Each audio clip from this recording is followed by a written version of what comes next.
Hello there! This lecture is all about leadership, and I'm really going to focus on effective ways to lead employees to success. So oftentimes the success or failure of a work group depends on how well the leader motivates group members and models best practices for behavior.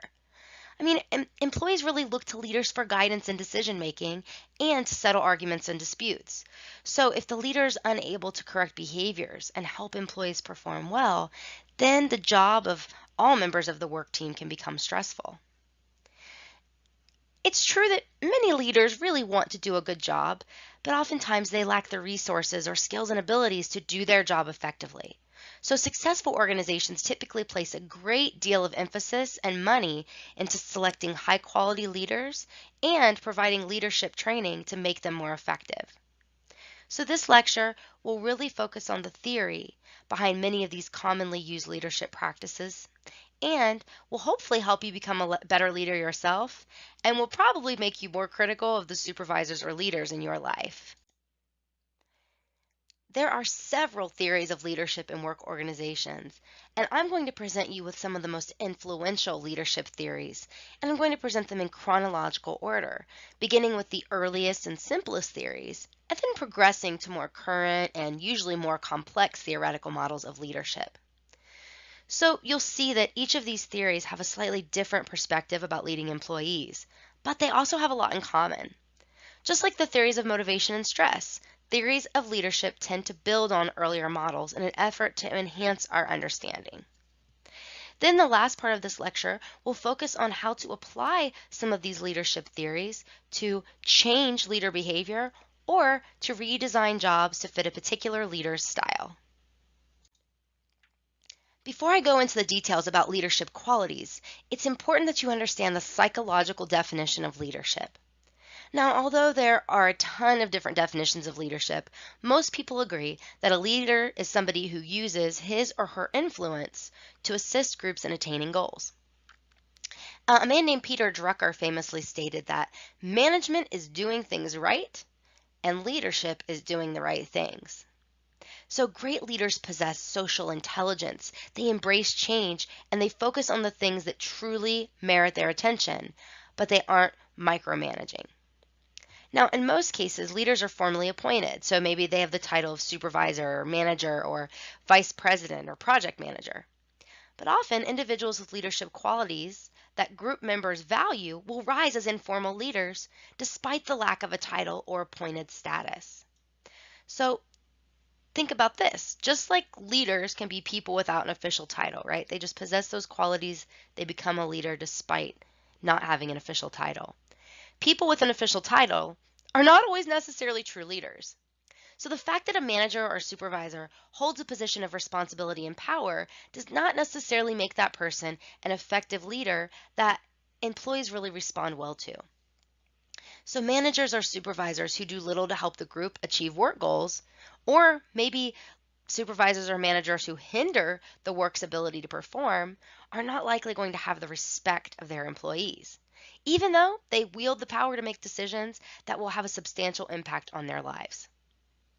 Now, the Peter Principle is something that I want you guys to know about, and this comes from somebody named Lawrence J. Peter, and he was an education scholar in Canada who noticed that employees tend to rise to their highest level of incompetence in the organizational hierarchy. And he published a book called The Peter Principle that is actually quite funny and satirical, but this book outlines a lot of problems with promotion policies in organizations. So the basic tenets of the Peter Principle are that when somebody is great at their job, they might get rewarded with a promotion, but eventually they're going to be promoted into something that they're terrible at. So for example, if you have a great rule follower who is suddenly placed in charge of making rules and decisions, they may have some difficulty developing, not following, rules and regulations. They may also become frustrated if their employees don't follow the rules and regulations because they really don't understand why those employees are choosing not to follow the rules like they used to. Or think of a car salesman who has the highest sales in the company and gets promoted to a floor supervisor position where their skill set for sales is no longer useful and they're no longer receiving commission. Not going to be very effective in their job. So according to the Peter Principle, once this person is promoted to their highest level of incompetence, they're not likely to get fired or replaced with someone more competent. Instead, employees will tend to just kind of work around them. And according to Lawrence J. Peter, once you reach your highest level of incompetence, or as he calls it, your final placement, sounds a little ominous, but once you reach your final placement, people are really no longer going to expect you to perform. They'll just lower their expectations of you. And instead, they'll focus on other characteristics, like how friendly you are, or maybe how early you arrive to the office, or how clean you keep your office. When high-performing employees recognize their strengths and value their current position, they often have to put up a fight to avoid being promoted. However, for those who are promoted into a position that is a poor fit, it's very difficult to take a demotion and the decreased salary and benefits that come along with it. So it makes sense that a lot of managers and supervisors are not great leaders. And given the prevalence of poor leadership and the strong impact that leadership has on employees and organizational success, leadership is one of the most widely studied areas of IO psychology and management. So there is a great deal of importance placed on leadership in politics, the military, and work organizations. And the theories that I'm about to present to you are all about improving the effectiveness of leadership in work organizations. But keep in mind, these theories can be applied to other domains as well. So now I'm going to present you with several leadership theories, and some focus on the characteristics of leaders, while others focus on the characteristics of situations, and even others focus on the interaction between leaders, situations, and sometimes the employees or the followers of those leaders. The idea of natural leaders represents the earliest and simplest approach to the study of leadership. These universalist or naturally based theories of leadership are focused in the belief that leadership qualities are just something that you possess naturally. So these universalist theories of leadership also suggest that these natural-born traits of a leader will make them successful in any situation. Now I'm going to briefly cover two universalist theories of leadership. And one is the great man or woman theory, and the other is called trait theory. So according to the great man or woman theory, leaders are born, not made, hence the silly picture on the slide. So this really isn't a formal theory that's been tested as much as it is a belief that personal qualities and abilities make certain people natural leaders. So as you can imagine, there's little evidence to support this theory, but many people often believe it to be true. Think about certain countries where the relatives of great leaders are also put into positions of power. This may suggest that there's some belief in this inborn natural leadership ability. Now, trait theory is kind of like the great man or woman theory, because trait theory really neglects the power of the situation. And both of these theories really just fail to consider things like person organizational fit or person job fit. So think about the Peter Principle. The leadership skills that work in one position don't always transfer to another position when somebody is promoted. Now, according to trait theory, effective leaders possess certain physical and personality attributes that make them uniquely qualified to hold leadership roles. And these attributes can be related to physical appearance, like height and attractiveness, and these attributes are also related to intelligence or personality. Although there's really no evidence of any single trait that all effective leaders share, research does support the notion that certain characteristics, especially personality, tend to make people more effective leaders in most situations. And there was actually a meta-analysis of several studies that showed that the big 5 personality characteristics are strongly related to measures of leadership emergence and leadership effectiveness. So these characteristics include conscientiousness, which is really just being dependable and organized and just generally responsible. Also extroversion, so being really outgoing and enjoying social situations. Another big 5 personality characteristic is openness to new ideas, so being imaginative and curious and willing to try new things. Also agreeableness, so how friendly and trusting and lenient and good-natured are you? Then finally, emotional stability, which is the opposite of neuroticism or being irritable and anxious. So someone with emotional stability is calm and even-tempered, even in bad situations. So combinations of these personality characteristics create leadership qualities that work in a variety of situations, like flexibility or charisma or social intelligence. So think about flexibility, right? The ability to adjust your strategies and approaches based on the situation and the needs of your work group is really related to being open and agreeable. Now, again, the biggest problem with the trait approach is that it's just too general, and it fails to realize that certain traits are more or less effective in certain situations with certain types of tasks and certain types of group members.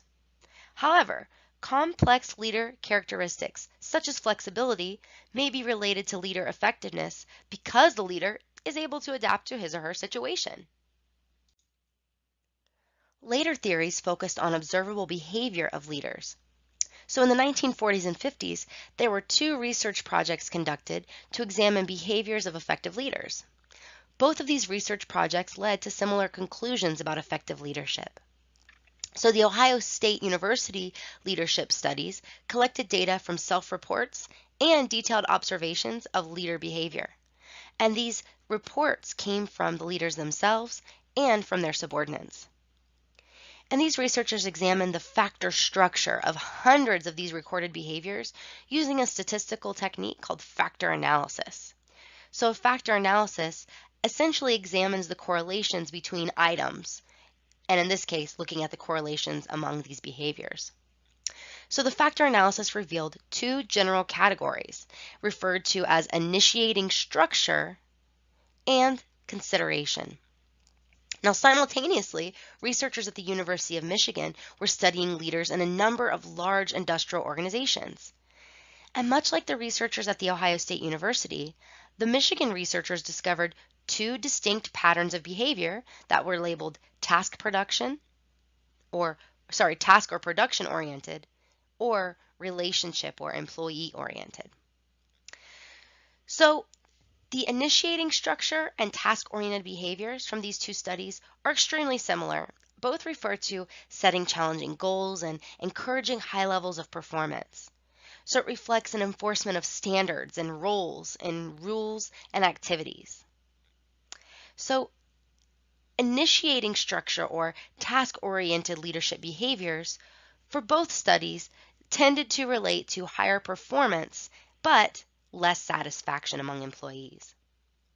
Now, the consideration or relationship-oriented behaviors, those are both very similar as well. So this really focuses on maintaining rapport, respect, and trust through open communication and encouraging and implementing input from employees. So leaders who are high in consideration or have relationship-oriented behaviors tend to show more consideration, and this results in more satisfaction and retention, but not higher performance, according to the OSU studies. So in the OSU studies, they found that, employees who had a more considerate boss were more happy and wanted to stay, but weren't better performers. However, at the University of Michigan, they found that relationship-oriented behaviors led to higher performance than task-oriented behaviors and more satisfaction and retention. So according to the University of Michigan, trying to form relationships with employees is key. But that wasn't the case with the OSU studies. Now, according to the researchers at Ohio State University and the University of Michigan, the two dimensions of leader behaviors are separate dimensions that do not necessarily coexist. Now, some effective leaders are really high on initiating structure or task-oriented behaviors, and some effective leaders are really, really high on consideration or relationship-oriented behaviors. But there's others who possess high levels of both qualities. So they're high on initiating structure and consideration, or high on task-oriented behaviors and relationship-oriented behaviors. So if they have concern for the task and the people, they're more likely to be successful, especially when the leader is really flexible, and then they can behave appropriately based on the situation, which the contingency theories I'm about to introduce you to really emphasize.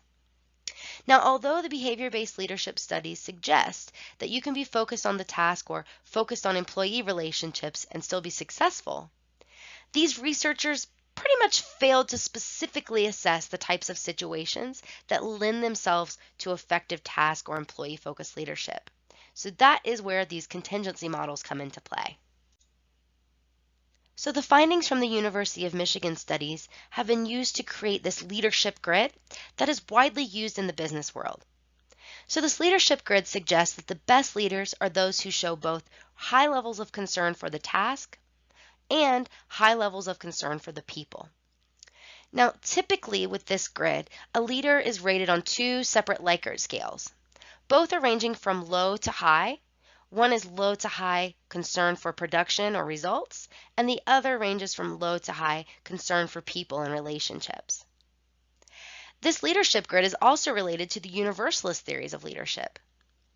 This theory is universalist, or this grid is universalist, in that it suggests that the best leader receives a score of 10 and 10. So somebody who is extremely high in both production and people orientation. However, the worst leader receives a rating of 1 and 1, so someone with no focus on the production or people. In the leadership grid, leaders low on concern for people with high levels of concern for production are so focused on efficiency that they don't really harness the benefits of employee interactions. So creativity and job satisfaction and cohesion and a sense of belonging and morale all are things that are really important to managing a healthy and effective workplace. Now, leaders who are high on concern for people but have low levels of concern for production are really just so concerned with maintaining positive relationships that they don't challenge their employees to strive for more or help them improve their skills and productivity. So according to the leadership grid, leaders with a moderate concern for production or results and a moderate concern for people or relationships tend to be somewhat flexible and adaptable, but they do not have as high of group performance as those leaders who have a strong focus on production and a strong focus on people. Again, a 10 and a 10. Now we're moving on to contingency-based leadership.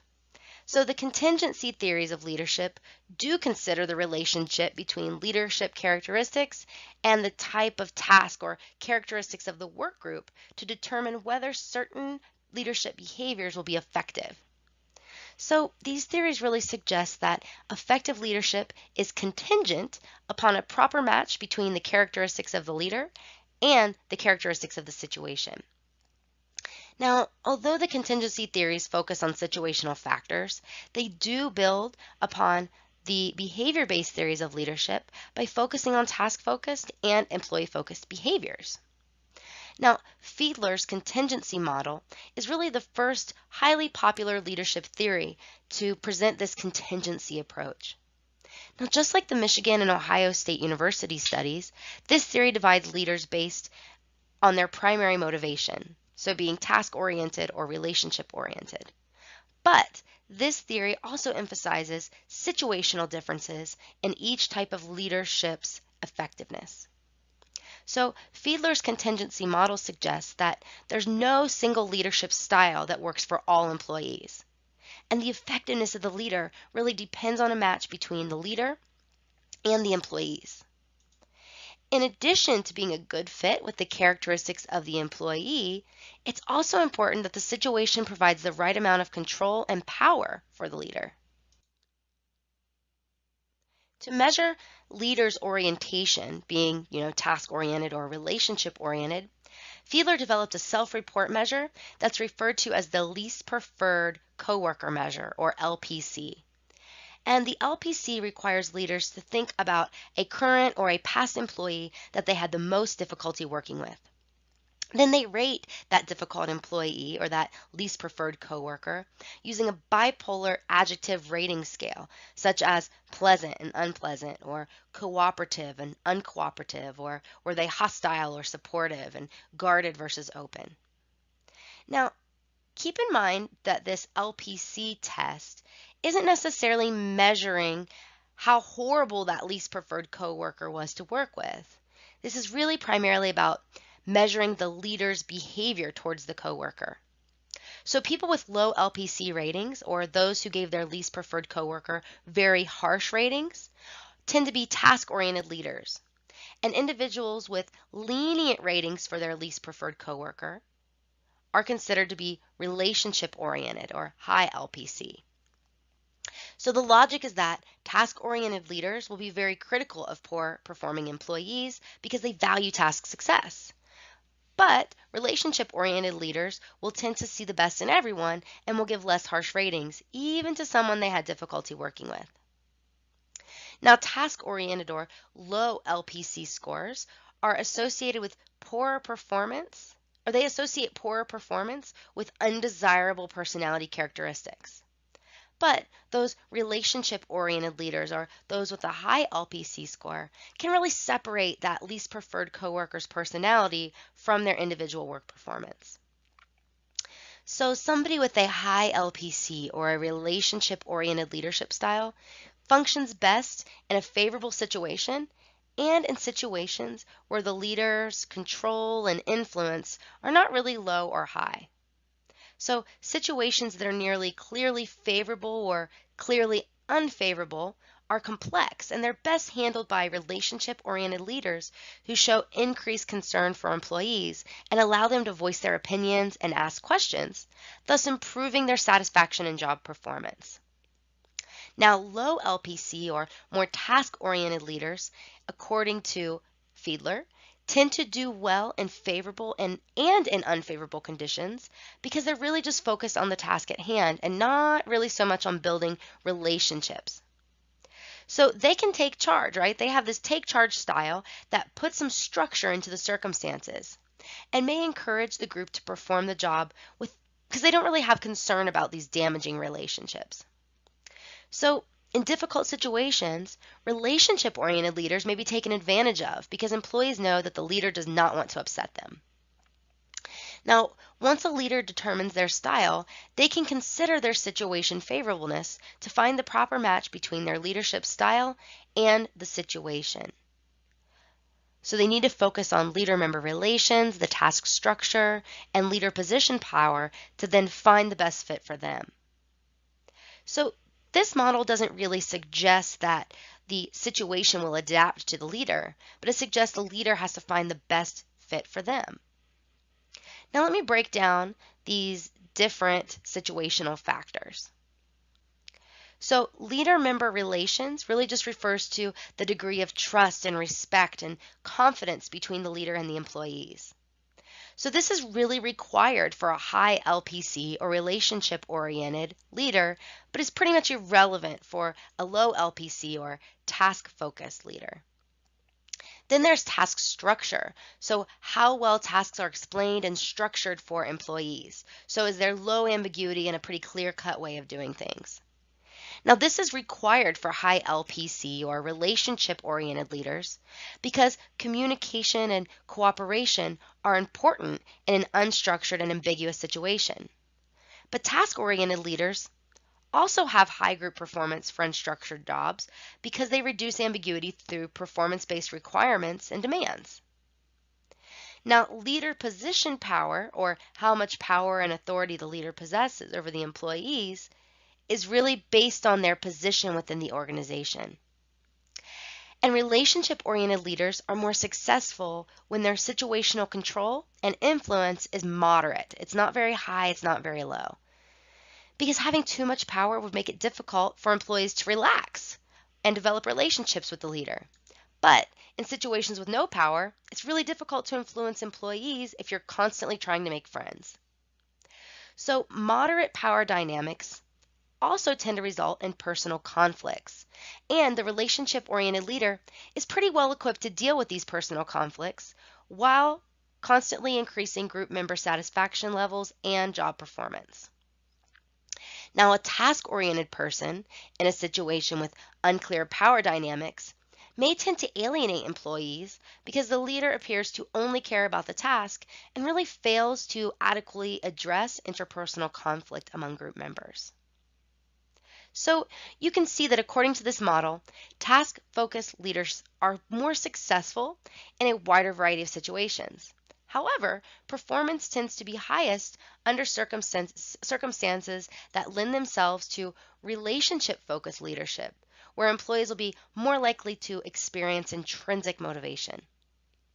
Now, later research on Fiedler's contingency model found that middle LPC leaders seem to be effective in a wide range of situations. So based on this theory, Fiedler and his colleagues developed something called the Leader Match Program. And basically, this program allows managers to recognize their own leadership orientation and recognize those situations where they're most likely to be successful. And if there's a mismatch between the situation and the leader's orientation in the work situation, then suggestions are made for changing one or more of the situational variables to provide a more appropriate fit. So this leader match program suggests that it's more effective to change the situation or to fit certain types of leaders to appropriate situations than it is to try to change the leader's style of behavior. So Fiedler's contingency theory of leadership was one of the first theories that considered individual and situational factors that determine whether or not a leader will be effective. And this theory has led to many practical applications, such as that leader match program, where you put leaders in positions where they're most likely to be effective. The decision-making theory is another contingency-based leadership theory, and it's based on the idea that leaders are essentially decision makers. This theory is pretty unique because it only takes into account a match between any given situation and the best way for leaders to make decisions. This theory was the basis for a model that you'll see on the next slide that actually provides a roadmap or a prescription for leaders to decide the best way to make decisions based on the situation. Now, decision-making theory suggests that when a high-quality decision is needed, leaders should elicit feedback from employees to make their decision. However, if the quality of the decision is not very critical or consequential, the leader can just make the decision by themselves. So there are 5 different styles that are the end result of the model that you'll see on the next page. And the first one is the autocratic style. So you simply make the decision as the leader and then inform others of it. Now there's 2 separate processes for autocratic decision making. So one is called autocratic 1 or A1, and this is when you use the information that you already have and you make the decision. Then autocratic 2 or A2 is when you ask team members for specific information without really specifying why. They don't really know that they're helping you make a decision. But then you make the decision alone based on some of the information you gained from your team members. Now another group of decision styles is the consultative style. So this is when you gather information from the team and then make the decision. And the team members are aware that you're using their information to make a decision. So there's 2 separate processes for consultative decision making, and one is consultative 1 or C1. So this is when you inform specific team members of the problem and you ask for their opinions. However, the group is really not brought together for discussion and you make the decision alone. Now, consultative 2 or C2 is when you're still responsible for making a decision. However, you get together with the entire work group to discuss the situation, hear other perspectives, and solicit suggestions. Now finally, there's the collaborative style. So this is when you and your team would work together to reach a consensus. So there's really only one process for collaborative decision making or trying to reach a consensus, and this is referred to as group or G2.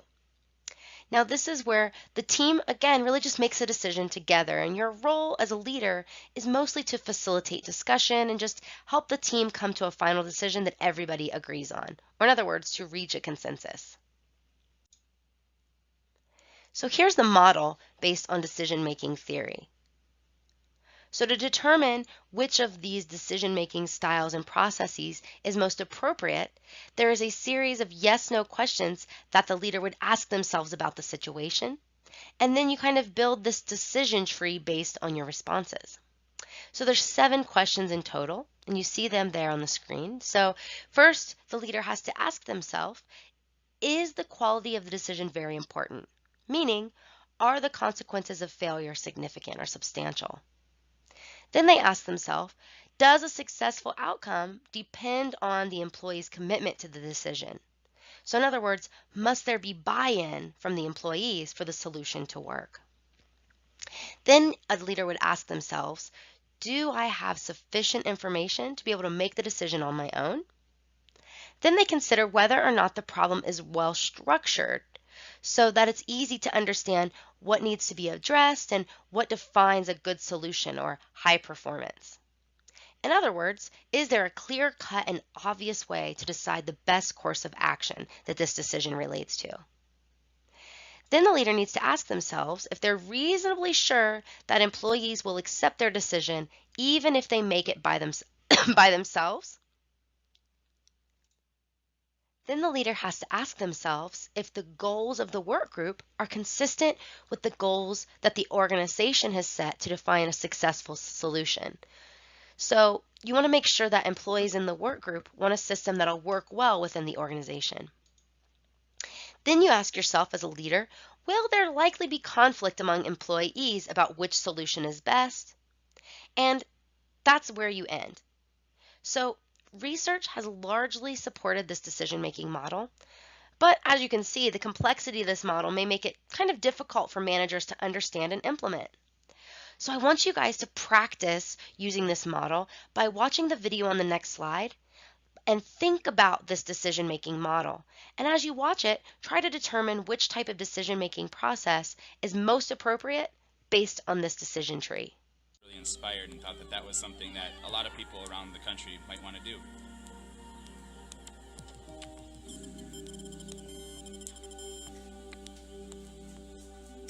My name is Joe Reynolds, and I am the founder of Red Frog Events and currently serve as the president and architect of Adventure. My title, Architect of Adventure, is something that I came up with that kind of put a fun play on what I do here at Red Frog. I don't like the typical CEO or president title as much.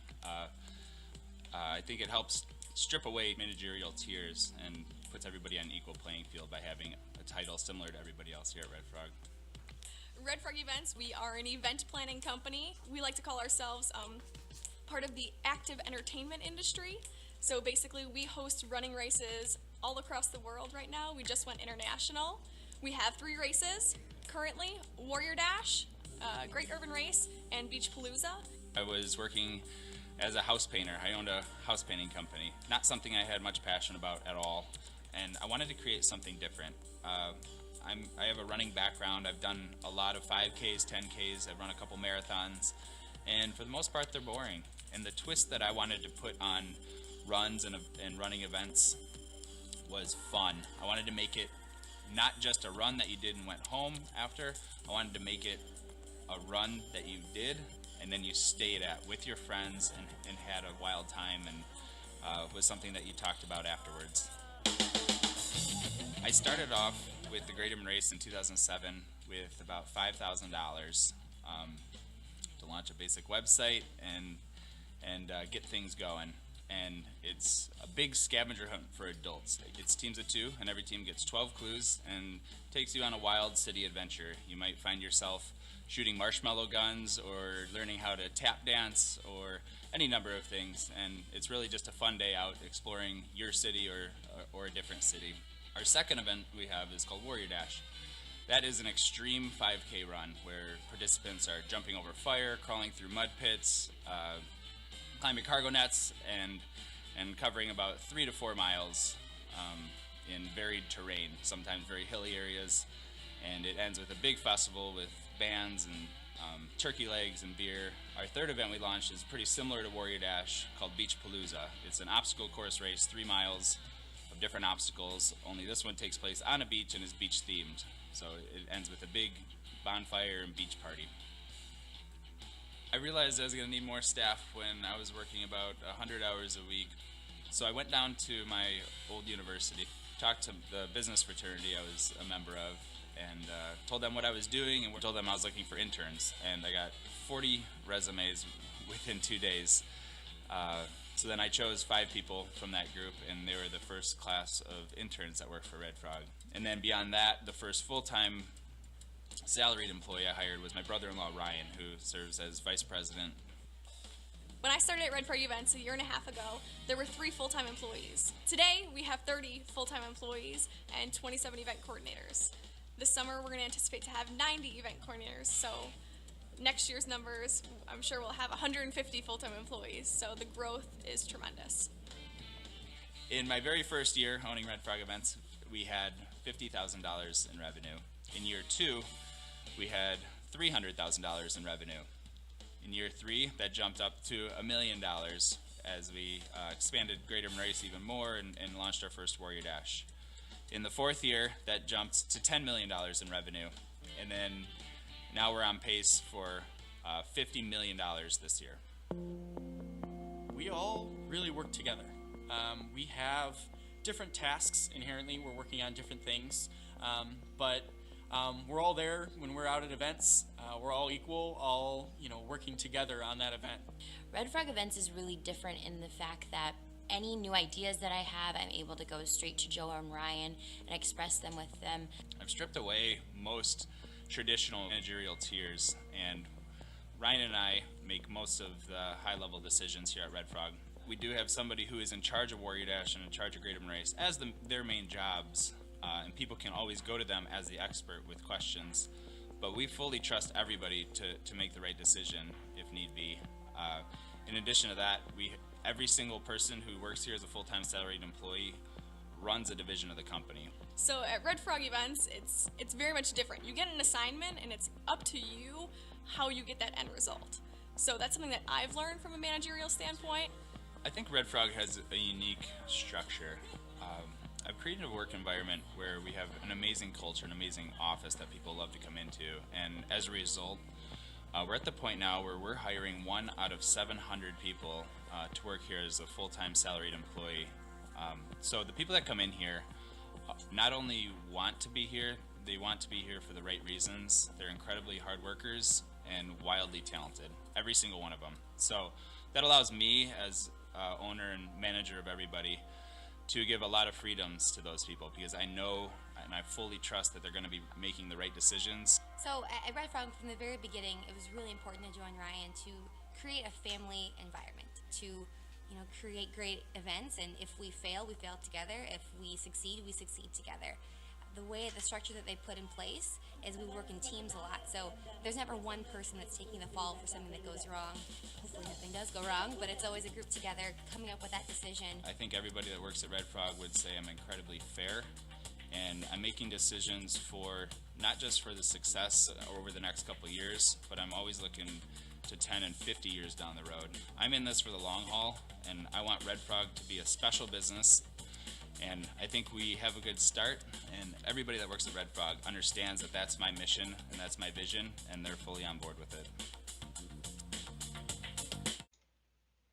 From the video, we can see that the work environment at Red Frog is very relaxed and non-traditional.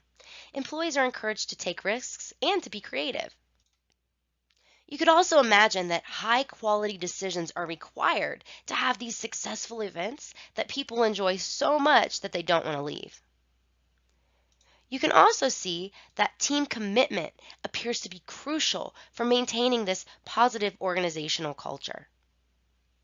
And Joe probably does not have all the information needed to make these high-quality decisions, so creativity is really important. So if creativity is important, having multiple perspectives is also important. Now, this problem is really not structured because there are many ways to plan an event. There's no real clear-cut way to make this goal happen.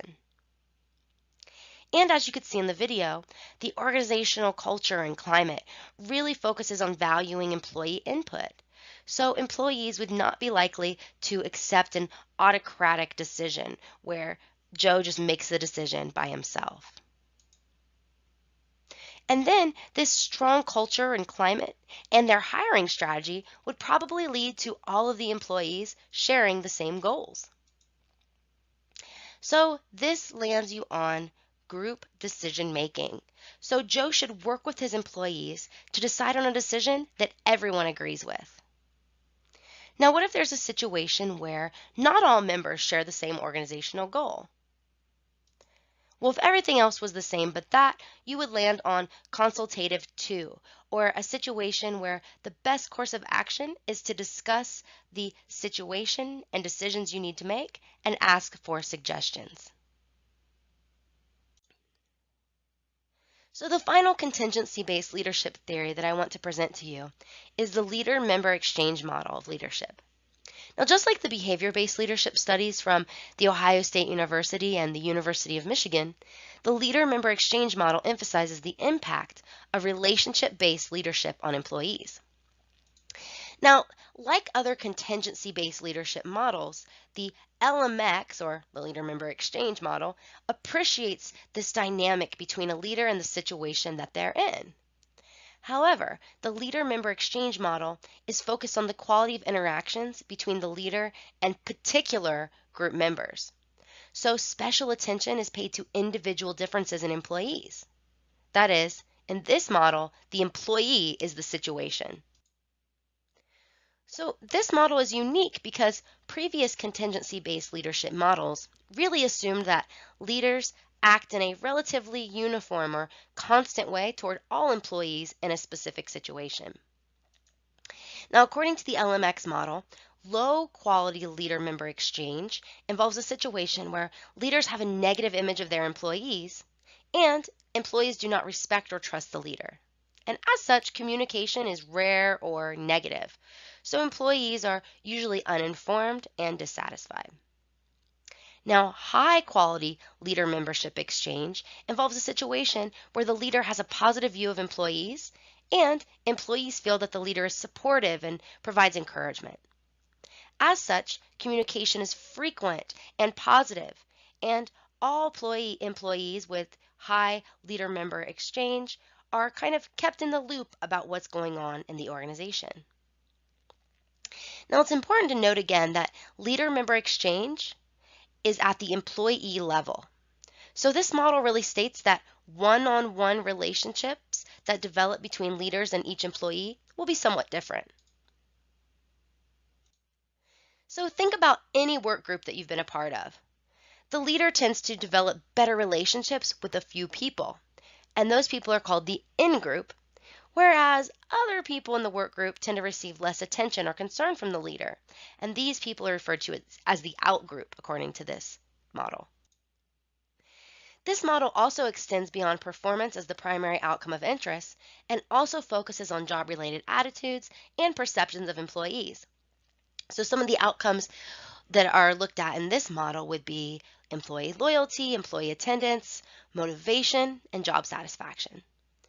According to this LMX model, in-group employees have the highest levels of positive outcomes. So they're more loyal, they have higher attendance, they're more motivated, and they're satisfied. However, out-group members do not tend to be very motivated or satisfied. They're being not treated as well by the leader. So, to summarize, the leader-member exchange model emphasizes how a leader's particular behavior with particular employees impacts their outcomes. So they look at both in-group and out-group members to see how not just performance, but specific job outcomes are impacted.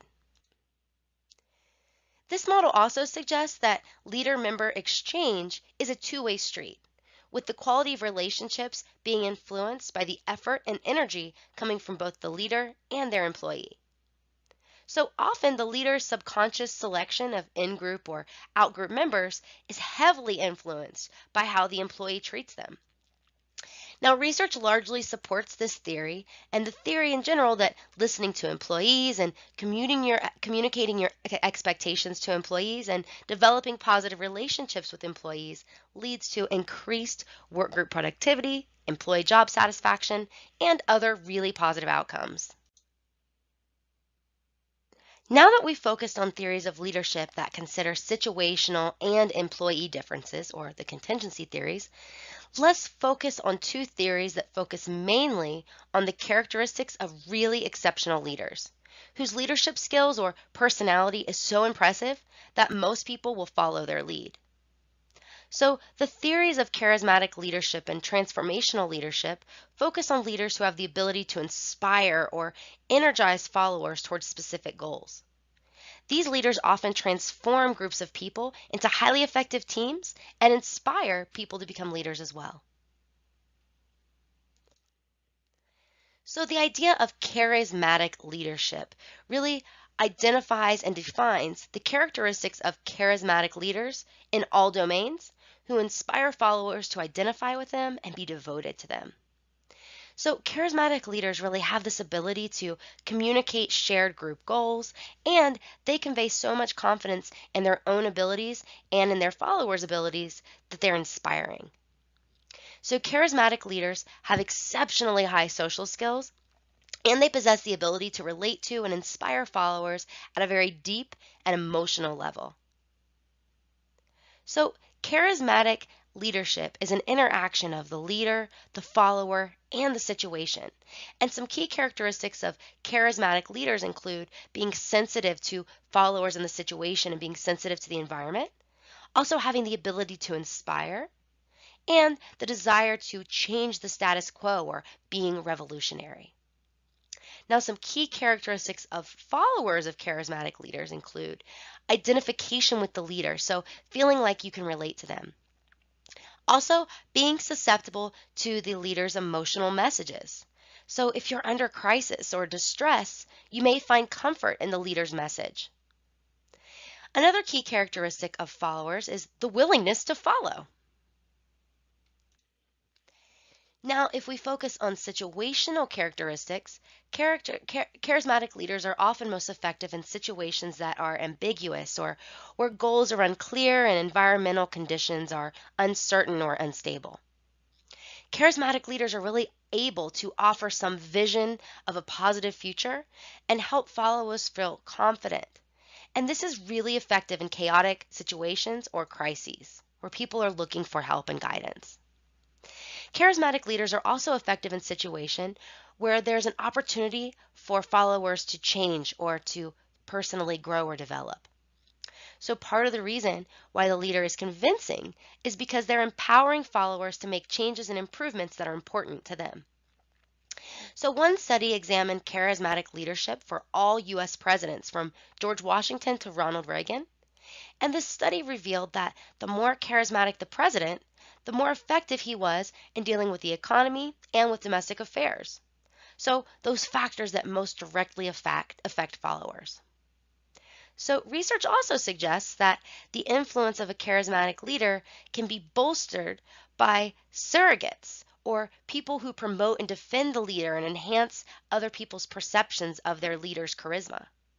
So if you're a charismatic leader in an organization, your influence should grow exponentially as you reach employees who then communicate how awesome you are to other employees, and so on.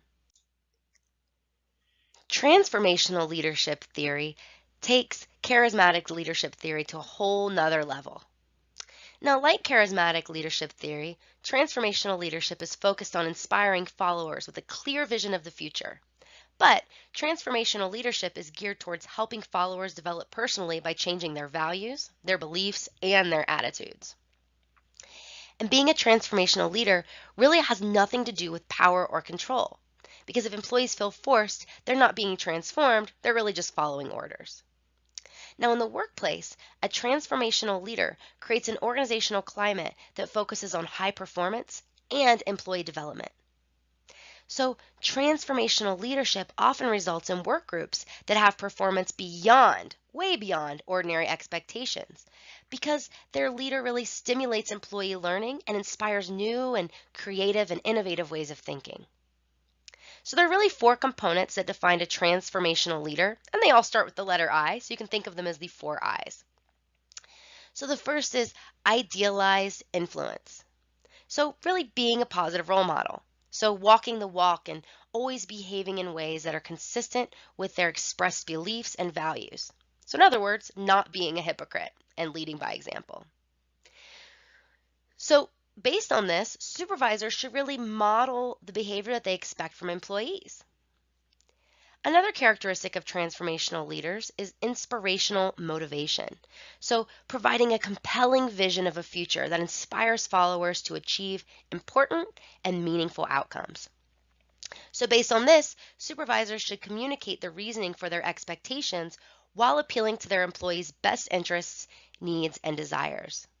So helping them understand that you're just trying to get them to a point where they have an impressive finished product, or they're going to bolster their job security or resources or rewards gained from their job.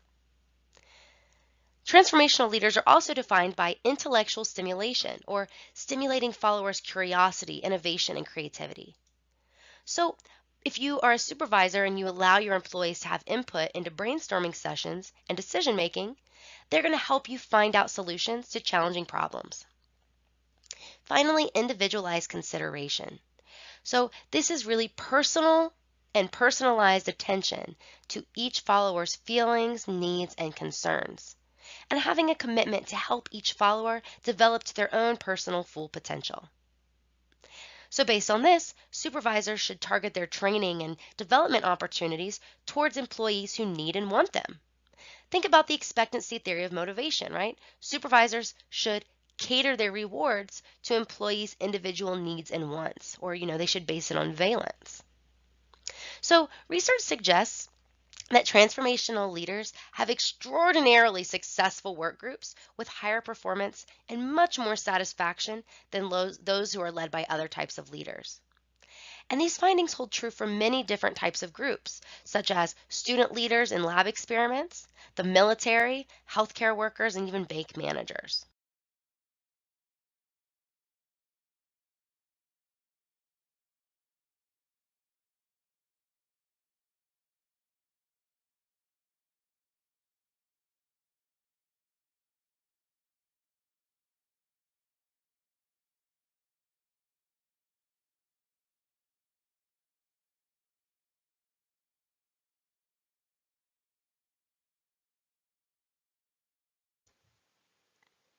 The best example that I could think of as a transformational leader that most of us know is Mahatma Gandhi.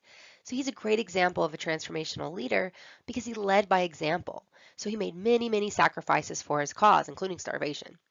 He also satisfied the needs of his followers by giving them opportunities to contribute to a compelling vision of the future. So he really focused on civil rights and freedom, and his followers were equally committed to that cause. But instead of writing his followers' needs to power once he started to gain some traction, he remained really sensitive to a higher purpose, and his vision of leadership really went beyond himself. He believed in satisfying the needs of all that followed him, not necessarily concerned with being powerful. Now, before we move on to the application of leadership theories, let's see how all of these different theories compare to one another. So the early need-based or universalist theories of leadership are limited because they were just too simplistic. Leadership is far too complex to be captured in terms of single characteristic or a group of leader characteristics. Then the behavioral theories of leadership suggested that there's two very different sets of leader behaviors, so task-oriented or person and relationship-oriented, and that these sets of leader behaviors are associated with effective leadership. The behavioral perspective was also too limited because different leader behaviors will be more or less successful depending on the characteristics of the leadership situation. Then the contingency models expanded the behavioral models by focusing on the situation. Each of these contingency theories of leadership have a different focus on the leader-situation interaction. So Fiedler's model focuses on the match between leaders and followers that really depends on the leader's positive or negative evaluation of employees. Fiedler's model also suggests that a leader's style is fixed and unchangeable. Thus, the leader must seek situations that are compatible with their orientation to leadership. The other contingency models assume that leaders are more flexible and require leaders to adapt their behavior in accordance with the situation. Then the decision-making model sees leaders' main job as work-related decision-making. And according to the decision-making model, the leader must adapt to a more participative or democratic way of making decisions in one situation, but should be more autocratic and directive in other situations. Then the leader-member exchange theory focuses on the leader's role in developing productive and healthy relationships with employees by adapting to their individual personalities and forming very positive relationships with specific employees. Then the charismatic and the transformational leadership theories focus on the characteristics of the leader and how these extraordinary leader characteristics interact with situational elements, including the attitudes, belief, and loyalty of their followers. So the charismatic and transformational leadership theories really they do go beyond the contingency models, because in these newer models, the leader's behavior is more than just a simple adjusting or adapting to situational constraints. It's more about motivating inspiration and intrinsic motivation. So now that you've been exposed to many different theories of leadership, let's focus on how these theories can be applied to enhance leadership effectiveness. So the various leadership theories suggest several possible interventions for improving leadership effectiveness. For example, Fiedler's Leader Match program offers suggestions for changing a work situation to fit with the leader's behavioral orientation. Then the decision-making theory provides a model that prescribes the appropriate decision-making strategy for any situation. Then the leader-member exchange model advocates teaching leaders to be more attentive and responsive to group members, so giving them training. Now, as you can see, changing leader behavior is probably the most common suggestion from all these leadership theories. So it makes sense that organizations spend tremendous energy and resources on programs that are designed to train leaders to be more effective. However, employers must also recognize the power of the situation and make efforts to redesign jobs to fit particular leadership styles. So training and job redesign essentially strive toward maximizing the fit between a leader's strengths and the situations that they are leading in. So there's essentially two general approaches to leadership training. And one of these approaches teaches leaders how to diagnose or assess the situation to determine how to behave appropriately. So the assumption is that a leader who knows the particular behavior that a situation requires will be able to act accordingly. So think about the decision-making theories, right? This really emphasizes this diagnostic emphasis for training, because you have to be able to identify what's going on in the situation to decide on the best way to make a decision. Now, the second training approach really focuses on teaching specific skills or behaviors based on the specific needs of the leaders. So helping them develop specific traits that they lack. So think about increasing behavioral flexibility, right? So research suggests that being strongly task and relationship oriented is best in most situations. So the leader has strong skills in both domains and can easily adapt to the situation. They're more flexible. So you could use training to train your highly task-oriented employees to also value employee relationships, while training highly relationship-oriented employees or leaders to also focus on high expectations and timely completion of work goals. So using both approaches, right? So teaching the diagnostic skills and increasing the leader's behavioral flexibility is likely to be the most effective. Because if the leader can accurately assess their environment and they're competent in a variety of situations, then they can effectively motivate high standards and positive change among any employee in a given situation. So, given the great deal of resources devoted to leadership training, it's really important to consider a number of factors that can maximize the chances that the training program will be successful. So before developing and implementing any training programs, the training needs must be determined, just like with general training. So you need to identify specific skills or behaviors that the leader needs to improve upon. And then this will help you develop a training that saves time and money while avoiding frustration and also while maximizing the impact of training. Now, it's also important to focus on the trainees' leader developmental readiness, or how open and accepting they will be to the training program. If the training is not really prepared and motivated to develop and advance their leadership skills, then any training you offer them will likely be ineffective. So the trainee must see merit in learning these new leadership behaviors and be willing to abandon past leadership behaviors that weren't effective. So considering the readiness of trainees is important and suggests that forced training will probably be ineffective. So it may be the case that potential leaders who need the most training will not benefit from it due to resistance. Now, organizations must also consider the time and energy that will be needed to invest in leadership training programs because effective leadership programs are costly and take time. Changing behaviors is really often quite difficult and time consuming. So, for instance, a 2-hour training program is not likely to have much impact. Trainees really need an opportunity to consider what they are learning, and the training must have plenty of opportunities for guided practice. This takes time. It takes money to pay trainees, and it results in productivity loss from employees participating in the training instead of working.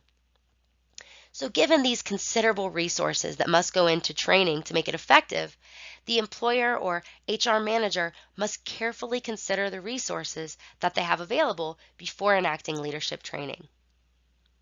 Now, another important consideration is whether or not the particular leadership behaviors that are being taught in training will be accepted in the work group and in the organization.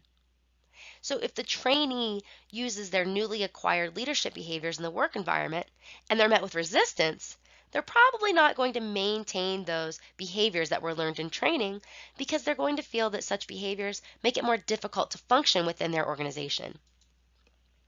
So for example, think about sergeants in the military. So if they're trained to be more focused on their squad members' emotions, then they would probably be seen as soft and would have difficulty gaining respect from the squad who really values toughness and the ability to focus on trained behaviors over emotions.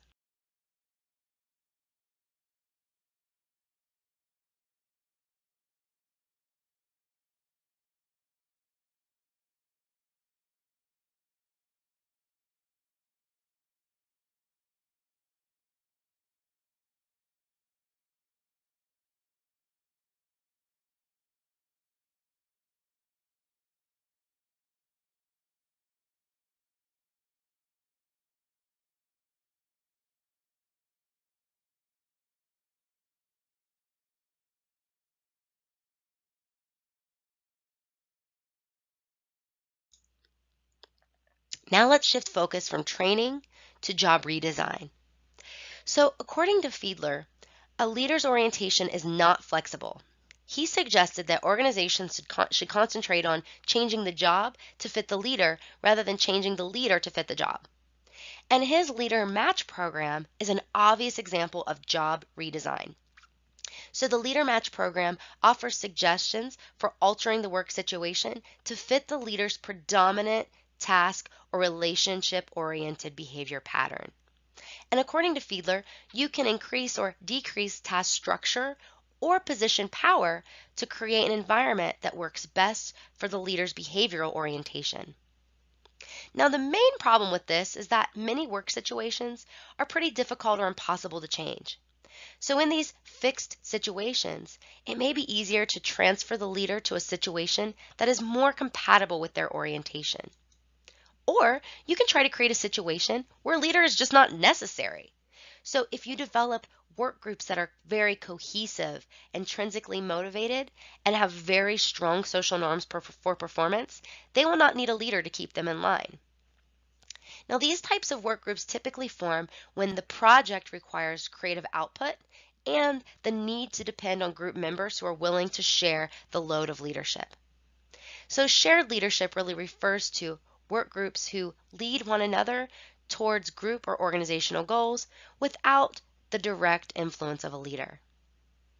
Now, just like training in general, it's very critical that the effectiveness of leadership training programs and job redesign is assessed frequently to make sure that such interventions increase workgroup productivity, work quality, and employee morale. So then, once you've determined that the interventions were effective, you must also consider the utility of the interventions, or in other words, the return on investment. So if training costs more than improvements in performance pay for, then the training may not be worth the cost.